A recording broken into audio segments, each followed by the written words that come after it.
Et bienvenue les amis pour cette deuxième vidéo de diffusion UPR. On va rentrer dans les choses sérieuses. Comment faire une vidéo?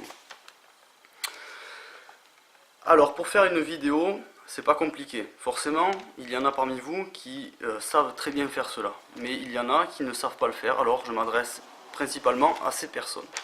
Premièrement, il vous faut un appareil photo, un caméscope ou un smartphone. Avec ces appareils-là, vous avez forcément un cordon pour relier à un ordinateur pour transférer la vidéo, le contenu de cette vidéo, pour transférer l'information. Donc il vous faut aussi un ordinateur. Sachez que si vous avez la capacité à transférer votre contenu sur un ordinateur, moi je peux vous aider à faire le montage. Je peux vous aider même à mettre en ligne la vidéo. Je vous expliquerai dans une autre vidéo comment mettre en ligne.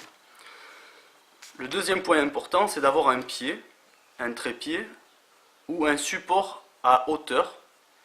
Si vous n'avez pas de pied ou de trépied avec votre smartphone, vous pouvez le poser sur une étagère ou encore le tenir avec les bras. Je vous garantis que pour une vidéo de 2 minutes, le tenir avec les bras, ça va très bien. En plus, remettons dans le contexte que nous essayons d'avoir une démarche qui ressemble, dans laquelle chacun s'identifie, et donc on n'est pas là pour faire une vidéo qui soit parfaite. Au contraire, il faut que ça soit humain. Il faut que les gens voient la démarche comme sincère. De toute façon, elle est sincère. Mais disons que plus il y a de mise en scène, et moins on est dans ce rapport, dans ce côté humain. Et donc, du coup, plus on s'éloigne de la sincérité d'un point de vue du spectateur. Le troisième point, c'est choisir le lieu. Vous choisissez votre décor. Vous voyez, on n'est pas obligé d'avoir un super décor, on s'en fiche, c'est pareil. À la maison, c'est très bien. À la maison, au boulot, dans la rue, dans la forêt, peu importe. Une scène de vie du quotidien, c'est parfait. Ne mettez pas forcément un mur blanc derrière. En fait, ça, vous faites comme vous voulez. On n'est pas sur ce genre de détails. Peu importe, puisque nous sommes des gens du peuple et nous avons une démarche qui montre la sincérité. Donc, soyons le plus authentique possible. Évitez un lieu où il y a du bruit. Évitez un lieu sombre et essayez d'avoir une clarté, une luminosité qui soit correcte. Donc, faites des tests. Observez-vous en faisant des tests. Donc, c'était le point numéro 4. Observez-vous en faisant des tests. Cinquième point, ne pas chercher un style. On va rentrer maintenant dans la partie contenu. Je vais vous donner des conseils. Quand on est bon dans une vidéo, c'est quand on ne cherche pas à être qui on n'est pas.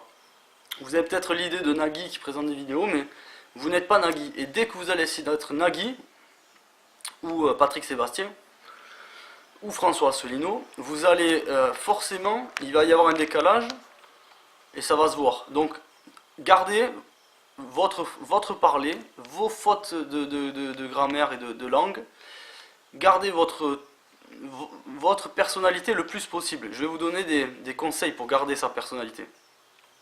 Donc ne pas chercher à s'observer, ne pas chercher un style, à se changer, et chercher à être soi. Et ça c'est compliqué. Alors comment être soi? Il y a des techniques. Par exemple, en se posant soi-même des questions. Vous êtes tout seul. Soit vous faites faire l'interview par un copain, mais on va entendre sa voix, et c'est pas la démarche. Soit vous jouez le double jeu, vous êtes à la fois le journaliste et à la fois l'interviewé. Si moi je vous prends dans la rue et je vous pose des questions, vous allez être naturel. Donc en fait, vous allez essayer de retrouver, de vous mettre en scène dans cette situation, de vous imposer le naturel. Pour vous imposer le naturel, il faut vous poser des questions. Par exemple, je vais vous dire, mais comment répondre à la question de garder le naturel? Comment garder son naturel? Là, je joue le journaliste et là, je réponds. Donc pour garder son naturel, donc la question, soit vous la posez à voix haute, ce qui n'est pas terrible, soit vous la posez dans la tête et vous répondez. Ce qui est peut-être plus compliqué aussi. Soit le mieux reste à faire des incrustations. Par exemple, vous vous posez la question à laquelle vous allez répondre dans votre contenu à voix haute. Je donne un exemple. Pourquoi je choisis de voter Asselineau? Eh bien, je choisis de voter Asselineau parce que l'UPR, c'est la démocratie de la France. Voter UPR, c'est redonner la démocratie à la France. Je me suis posé la question. Après, on pourra faire un montage et couper votre question, par exemple. Sinon, il y a quelque chose de bien qu'on peut faire aussi, c'est d'incruster. Vous avez déjà vu ce genre de vidéo où il y a la question qui est posée dans le silence et que la question apparaît à l'écran, en écriture. Et derrière, on voit la personne qui répond. Ça, c'est pas mal. Moi, je commencerai mes vidéos, par exemple, par « Qui es-tu » Comme si quelqu'un me posait la question « Qui es-tu » Et moi, je commence à répondre « Qui es-tu » Eh bien, je m'appelle Pierre, j'ai 33 ans, j'habite à Bordeaux. Et moi, qui je suis Eh bien, vous voyez comment j'ai fait Moi, qui je suis Je me repose la question toujours. Moi, je suis un des 55% qui a dit non au traité européen. Et moi, qui je suis Vous voyez, je repose la question. Ben moi, je suis celui qui n'a pas oublié. Et je pense que je ne suis pas le seul. Étant donné que j'ai pas oublié, et que ça fait maintenant 12 ans que mon vote, ma voix, le droit du peuple à s'exprimer sur son avenir, et que son destin lui a été volé, eh bien, en conséquence, je suis celui qui vote l'UPR. Et je dis, vive le Frexit et vive l'UPR. Vous voyez la puissance de se poser des questions, de se mettre comme ça dans la peau tantôt du journaliste et de se donner la réponse. On continue, point numéro 7. Écrire son plan clair et le répéter. Bien l'écrire et le répéter, le jouer devant la caméra plusieurs fois. Faites plusieurs essais, mais vous allez vous amuser. Je vous promets qu'une vidéo comme ça va durer peut-être, ça va vous prendre une demi-journée de stress, pour ceux qui n'ont jamais fait. C'est un bon exercice personnel, et ça va être un très bon exercice une très bonne pierre à l'édifice de l'UPR. Le point numéro 8. On rentre dans le plan. Comme je l'ai dit précédemment dans la première vidéo, le plan, selon moi, il doit être articulé par 3 phases. Dans ces 3 phases, il y a donc 3 associations. J'appelle ça des associations. Vous allez voir ce que je veux dire par association. Phase 1, c'est une affirmation. Qui es-tu? Moi, je suis un des 55%. Phase 2, on est dans le milieu de la vidéo. Qui es-tu? La question est sous-jacente. Je suis celui qui n'a pas oublié. J'ai pas oublié 2005. J'ai pas oublié Sarkozy en 2007. J'ai pas oublié le traité de Lisbonne. On peut affirmer avec plusieurs phrases. Voilà, on peut enrichir l'affirmation. Mais c'est la deuxième phase. La troisième phase, ça va être la conclusion. Eh bien, moi je dis vive le Frexit. Moi je dis vive l'UPR. Et je vote UPR. Je vous engage pas à voter UPR. Je vote UPR. Voilà, on est là pour parler de soi. On s'affirme dans la société. Voilà pour moi les 3 phases qui vont être motrices. Et ça suffit parce qu'on va avoir un message qui est clair et percussif. C'est ce qu'on veut. 1 minute, 1 minute 30, 2 minutes, c'est parfait. Qu'est-ce qu'on va mettre entre les 3 phases? Eu égard à la vidéo précédente. Donc ce que je propose de mettre entre les 3 phrases, bien sûr après chacun fait comme il veut. Moi je donne mon idée et je demande à la partager pour la faire grandir. Dans les 3 phases, il y a se présenter. Je m'appelle Pierre Yeni, Pierre tout court, comme on veut. J'ai 33 ans. Moi je suis un chômeur, ancien conducteur de train. Mon orientation politique. Si ça vous plaît pas, vous le mettez pas. Je conseille de le mettre parce qu'on est dans une démarche de vérité. Et on sait tout ce qu'on a fait avant en politique, c'était de la couillonnade. On le sait, sinon on ne serait pas à l'UPR. Donc pour moi, dans cet aveu de vérité, dans cette démarche de vérité, on donne aux gens à s'identifier à la vérité. On se met à poil, mettez-vous à poil, votez UPR. Donc moi, je serais d'avis de donner l'orientation politique. Et les anciens choix de vote. Moi, je suis de gauche, d'extrême gauche. Mais dans un choix stratégique, j'ai déjà voté les écolos. J'ai voté Besancenot quand j'étais très jeune. Et après, j'ai voté Bayrou. Stratégiquement, voilà, ça s'est passé comme ça. Le point numéro 9, c'est que je vous aide. Si vous avez un problème sur votre plan, on en parle en message privé, en téléphone, de façon à mettre à plat votre vidéo. Moi, je sais faire tout ça. Et je sais le faire rapidement, c'est pas ma passion, mais j'ai une compétence. Disons que j'ai un savoir-faire. À mon échelle, je prétends être personne. Mais ceux qui ont besoin d'aide, moi je peux les aider. Et si vous pouvez vous aider entre vous, ben, c'est super, comme ça je ferai autre chose. Point numéro 10. Pour la voix off, la voix du journaliste, qu'on va essayer soit de se dire dans sa tête, soit de mettre à l'écran en incrustation visuelle avec donc les phrases incrustées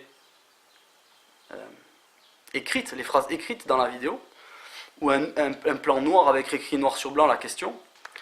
Ça, il faut faire une incrustation. Donc pour le faire, il faut un logiciel. Je vous conseille donc un logiciel qui s'appelle Windows Movie Maker. Windows Movie, M-O-V-I-E, Maker, M-A-Q-U-Q-E-R. M-O-V-I-E, Movie comme un film, Maker, M-A-Q-E-R. Ça, vous téléchargez ça sur Internet. C'est très simple. Mais si vous ne savez pas l'utiliser, que ça vous prend la tête, vous m'envoyez le contenu de la vidéo et moi je m'occupe de les mettre en place. Pour la mise en ligne, on en parlera dans une prochaine vidéo. Déjà, voyons si le projet vous plaît. Moi, je continue comme ça. Et je parle de la mise en ligne dans une prochaine vidéo. J'espère que ça vous a plu. Je voulais rajouter en conclusion pourquoi, des éléments de la stratégie, pourquoi cette démarche, elle est bonne. Eh bien, un des éléments clés, c'est qu'aujourd'hui, on est dans une société de l'image. Et celui qui se met en vidéo, qui s'est jamais mis dans une vidéo devant des concitoyens, des copains, la famille pour parler, celui-là, il va susciter l'intérêt. Moi, je peux vous dire, dans votre famille, vous avez beau faire tous les repas de famille à parler de l'UPR, vous allez avoir 1%, 2% de réussite, si on peut parler de réussite, d'écoute, disons. Mais je suis sûr que si vous vous mettez à poil à faire une vidéo, à donner votre vote, ce qui est un très bon catalyseur. Pourquoi ? Parce qu'en France, on ne parle pas politique, on ne dit pas son vote à l'avance. C'est tabou. Et vous savez comme moi que parler des tabous, ça fait du bien. Les gens qui observent quelqu'un dans un tabou, dans un rapport avec un tabou, il est curieux. Les gens, ça les rend curieux, ça les ouvre. Quand on est curieux, on est ouvert. Donc forcément, on s'ouvre. Donc la démarche en elle-même, elle est très puissante. Personne ne l'a jamais fait en politique. Et nous, on peut se permettre de le faire. Pourquoi ? Parce qu'on est dans la vérité. Et moi, j'ai envie de le faire. J'ai envie de dire, je suis dans la vérité. J'ai voté FN, j'ai voté Bayrou, je m'en fous, on me dirait mais Bayrou, mais je m'en fiche, j'assume, j'ai dit de la merde. Dans mon parcours, j'ai voté Bayrou. Maintenant je sais, je vote Asselineau et je le dis, parce que pour moi c'est clair, c'est vrai, je sais que c'est bon. Et donc en étant dans cette démarche de se mettre en vidéo, les gens ils vont vous regarder, parce que vous passez à l'écran. Est-ce que vous avez déjà vu quelqu'un qui vous dit, je suis passé à l'écran, on m'a filmé, etc. Les gens ils sont curieux, ils vont voir. Si vous mettez en vidéo sur les réseaux sociaux, on vous met sur YouTube, sur n'importe quoi, en diffusion, sur tous les réseaux possibles, je vous garantis que votre famille, vous allez faire tourner la vidéo et les gens ils vont regarder. Et ils vont vous écouter parce qu'ils ne pourront pas vous répondre. Et ils viendront vous poser des questions si ça les intéresse sur l'UPR, ou au pire des cas, ils vont finir leur avis avec votre affirmation là, qui est bien présente, votre mise à nu qui témoigne de votre engagement, et le côté aussi où vous cassez le tabou qui témoigne doublement de votre engagement. Et je pense que les gens qui sont autour de vous, ça va les faire vraiment cogiter. Donc voilà un des points clés de la réussite de cette démarche que je vous invite à partager. Faites rentrer des gens dans le groupe. Et nous avons jusqu'au 23, je crois que c'est le 23 avril le premier tour. Et nous avons encore un mois donc, pour balancer de la vidéo. Et même si on n'est que 1000, 2000, 3000 à faire des vidéos, ça va être énorme. Je suis sûr que ça va être énorme et c'est inédit, personne n'a jamais fait ça. Je vous fais de gros bisous et je vous dis à bientôt.